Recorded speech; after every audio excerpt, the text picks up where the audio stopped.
Bonsoir, bienvenue à tous. Merci de votre fidélité à la une de cette édition. La Radio nationale souffle une bougie de plus ce 7 mars, 65 ans au service des populations et du développement du Bénin. Nous ferons une incursion dans la vie professionnelle des femmes journalistes de cet organe. Euphrasie Kakoshishi, journaliste au service des sports de la Radio nationale. Entre passion et profession, elle compte plusieurs années d'expérience à son actif. Retour sur quelques moments forts de sa vie professionnelle. La massothérapie est une thérapie ancienne contre les douleurs physiques. Cette technique est de plus en plus utilisée pour guérir du surpoids et de l'arthrose.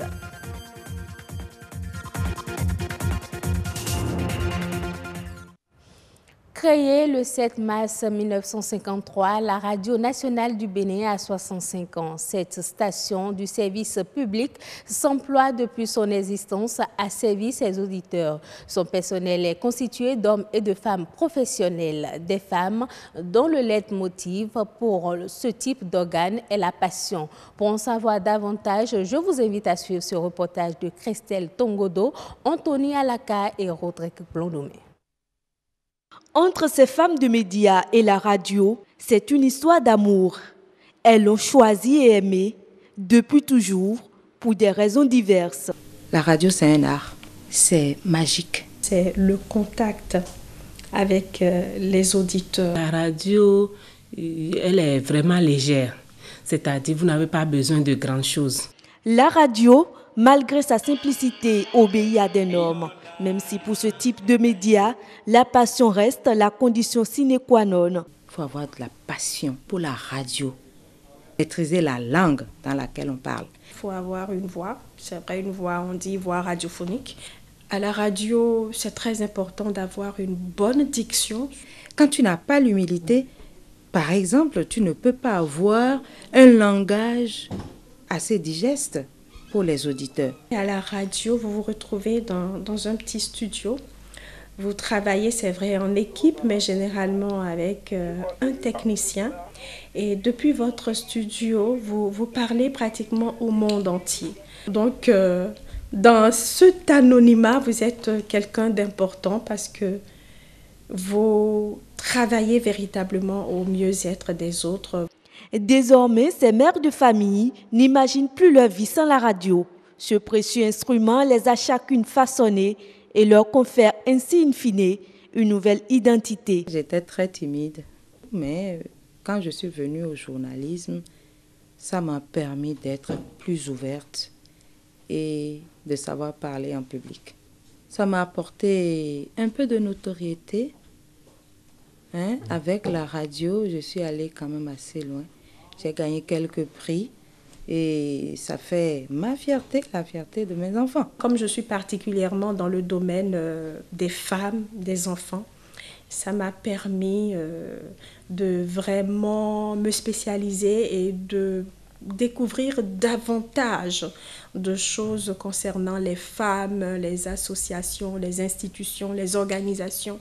Mais dans cet univers apparemment gai, tout n'est pas rose. Actuellement, je suis seule au niveau du poste de journaliste en langue nationale. Ça veut dire que tout ce qu'il y a comme tâche, je l'exécute normalement, comme si j'étais un homme. La première des difficultés, c'est de se voir imposer des choses qu'on ne voudrait pas faire. Vous êtes appelé à travailler tous les jours, à travailler même le week-end, samedi, dimanche. Et vous sentez qu'on vous traite parce que vous êtes femme. On a un regard peut-être parfois malveillant parce que seulement vous êtes femme. Difficile sans doute d'exercer dans les médias, mais entre difficulté et passion, le choix est vite fait. Toujours avec Radio Bénin, on s'intéresse cette fois à la carrière professionnelle d'une dame qui exerce dans cet organe depuis environ une vingtaine d'années. Euphrasie Hélène Kakpochichi, pendant longtemps, a été la seule femme de la division des sports. Euphrasie Kakpochichi, une carrière au service du sport. C'est un reportage signé Herman Amegan, présenté ici par Héloïse Winator. Sur le continent, après la CAN des seniors, celle des moins de 17 ans... Cette voix a pendant longtemps étanché la soif de milliers d'auditeurs de la radio nationale à la quête d'informations sportives. Des années durant, du bout de leur poste récepteur, ils l'ont écouté et suivi, souvent même apprécié. Sans pour autant associer un visage à cette voix rossignole. La voici.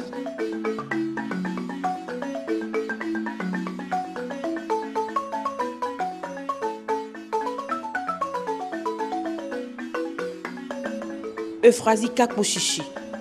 Sa facilité à dompter le micro contraste avec sa timidité devant la caméra. Entre deux balbutiements de lèvres, Euphrasie se raconte. Il y a une vingtaine d'années, je suis dans cette maison. Sinon, avant la radio, nous étions dans la presse écrite.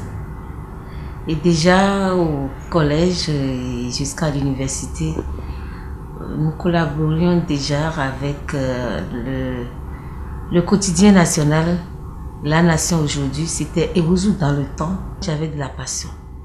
La passion. Le laisser-passer qui lui ouvre les portes d'une carrière qui débute au milieu des années 90. Et pour satisfaire davantage ses auditeurs, elle est allée se perfectionner au Sénégal. J'ai fait une maîtrise en droit des affaires carrière judiciaire à l'Université nationale du Bénin. C'est après ça que nous avons passé le concours de CESTI pour aller à Dakar. Et là-bas, notre travail a porté sur les handicaps à la pratique du sport par la femme béninoise. Dans ce monde du journalisme sportif où les femmes sont rares, Euphrasie navigue seule au milieu des hommes. De ce qui se présentait comme un handicap, elle en a fait un atout. Une femme parmi les hommes, vous savez ce que ça donne. Mais nous avons pu résister au temps. C'était la seule voix féminine de la division des sports. C'est une dame très impliquée. Quand elle a envie de faire quelque chose, elle fait très bien.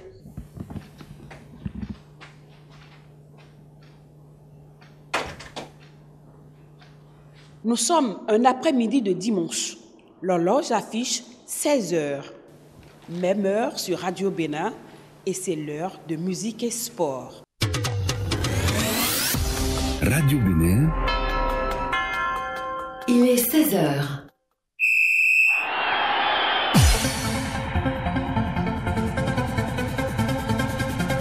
Musique et sport. Musique et sport. Euphrasie Kakpochichi. Mesdames, Messieurs, auditeurs de Radio Bénin, bonsoir. Encore un autre numéro de musique et sport. Nous allons parler du football, du handball, du basketball. Elle déroule son émission. Elle n'a rien perdu de sa superbe. Pour ce dimanche, c'est fini. Fin de cette émission. Rendez-vous dimanche prochain pour un autre numéro. Sans doute qu'elle reviendra pour une autre émission. Parfois sublime, souvent intéressant, toujours différent.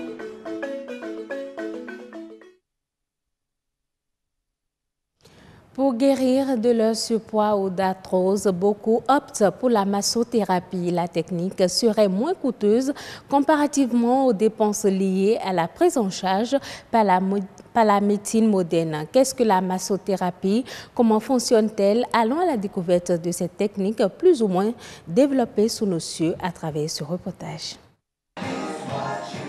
La massothérapie, l'autre technique de lutte contre les maladies non transmissibles telles que l'arthrose et l'obésité. Quand on dit massothérapie, c'est là de traiter avec le massage. Mais le massage, c'est comme un médicament. On fait l'épuration du côlon, le sauna, avant les massages, pour que le massage soit efficace. Elle est à 32,7 comme indice corporel. Donc c'est compris entre 30 et 34,9. Lorsque c'est le cas, elle fait une obésité modérée.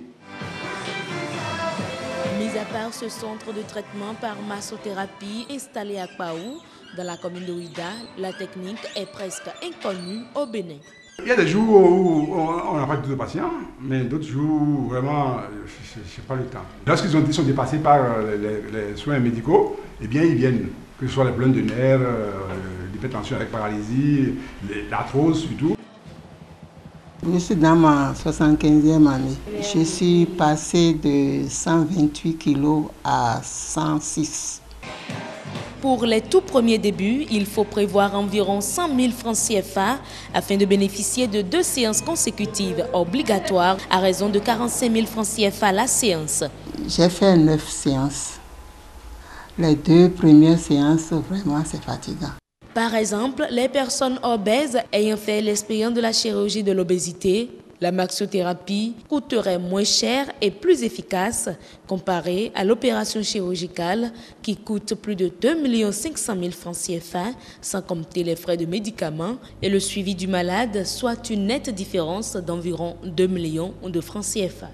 Quand on voit à long terme, c'est moins cher parce que ici, dès que vous finissez par avoir la méthode, vous l'avez à vie. Alors que l'autre, là, vous êtes à vie avec les médicaments. Et on fait d'une pierre plusieurs coups. Au cours du traitement, vous avez solution à tous vos problèmes. La santé n'a pas de prix. Hein. Si on peut, vraiment, c'est souhaitable de le faire. Parce qu'on se sent bien dans sa peau. De bouche à oreille, les succès de la massothérapie sont vantés. Et pour près de 80% de décès imputés aux maladies non transmissibles dans les pays à faible revenu comme le Bénin, cette thérapie semble être le meilleur choix pour une bonne santé à coût réduit. Selon le dernier rapport de Standard & Poor's, 14% des 8,4 milliards de dollars du budget dédié à l'exploration de métaux non ferreux dans le monde ont été dépensés en Afrique. La RDC, le Burkina Faso, la Tanzanie et l'Afrique du Sud sont les pays où la majeure partie des fonds ont été dépensés. L'or a été la première cible d'exploration sur le continent, représentant 61% des dépenses régionales contre 51% en 2016. Le rapport précise également qu'à Palor, les dépenses d'exploration ont également ciblé les métaux de base et surtout les métaux utilisés dans les batteries. Qu'il vous souvienne, l'épidémie de l'hystériose a frappé l'Afrique du Sud en janvier 2017, faisant plus d'une centaine de décès. L'origine est désormais connue. Les autorités ont annoncé qu'il s'agit d'une entreprise de transformation de viande à l'état du Limpopo au nord du pays. Reportage. C'est une usine alimentaire produisant de la charcuterie dans l'état du Limpopo au nord-est du pays qui est mise en cause. Le produit incriminé, un type particulier de viande, le baloni, produit à partir d'abats de porc, de bœuf ou encore de poulet. Le ministre de la Santé annonçait que l'ensemble des produits sortant de cette usine vont être rappelés et déjà aux premières heures, la porte de l'entreprise dit bonjour à de longues files d'attente.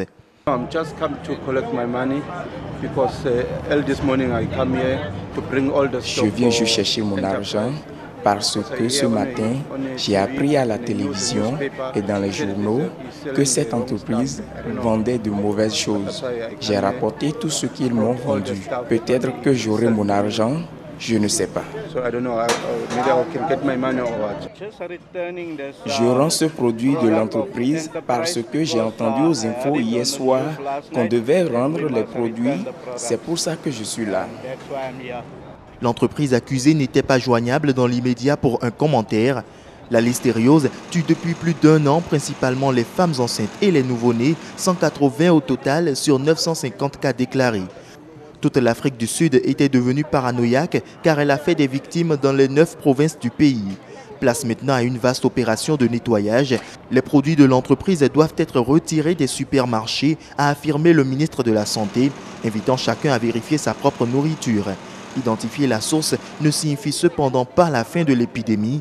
D'autres cas devraient suivre car il faut 70 jours pour ressentir les effets de la listériose après avoir consommé un produit infecté.